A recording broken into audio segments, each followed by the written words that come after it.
تكرار لا حول ولا قوة إلا بالله. لا حول ولا قوة إلا بالله. ذكر بعض أهل العلم عنها أنها تدك الجبال. تعرف يعني إيش لا حول ولا قوة إلا بالله؟ يعني لا تحول لي من حال إلى حال، ولا قوة لي على صنع شيء إلا بالله. الحول والقوة بيده، إذن والله ما أخاف. لما احنا بنسمع الأذان المؤذن بينادي حي على الصلاة حي على الفلاح، نقول لا حول ولا قوة إلا بالله، لأن لن يأتي للفلاح والصلاة إلا من أراد الله بحوله أن يجري أقدامه. يعني مش هقدر أقوم وأتوضى وأنزل وأروح المسجد وأصلي إلا لما ربنا سبحانه وتعالى يعيني.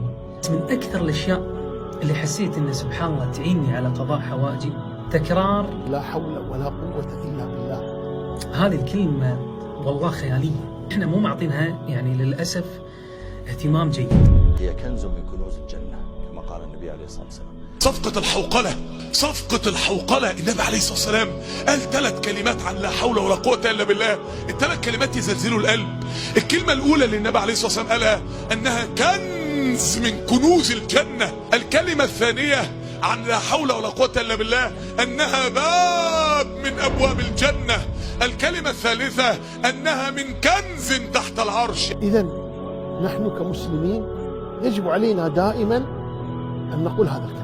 انتبه، لا يقع في قلبك أنك مستغن عن الله، أو أنك لا تحتاج إلى إعانته وإلى إمداده إياك بالقوة، كلا، بل استشعر دائما أنه لا حول ولا قوة إلا بالله.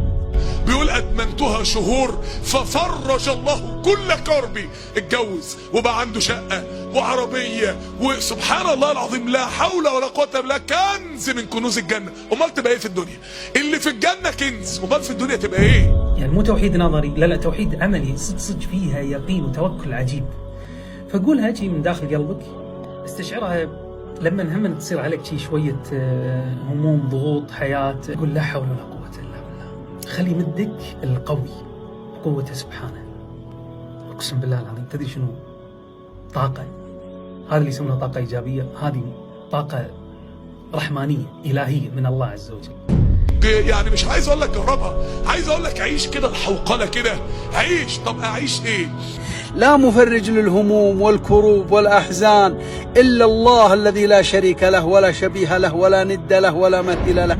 فالله أن نكثر من قول لا حول ولا قوة إلا بالله في الصباح وفي المساء وفي كل يوم، لأنها تفرج الأحزان والهموم والكروب وتقرب كل خير، وهي كنز من كنوز الجنة. أسأل الله أن يجعلني وإياكم من أهل الجنة. شيء أعجوب، بس شوية يقين، شوية يقين بالله عز وجل داخل قلبك، وشوف البركة.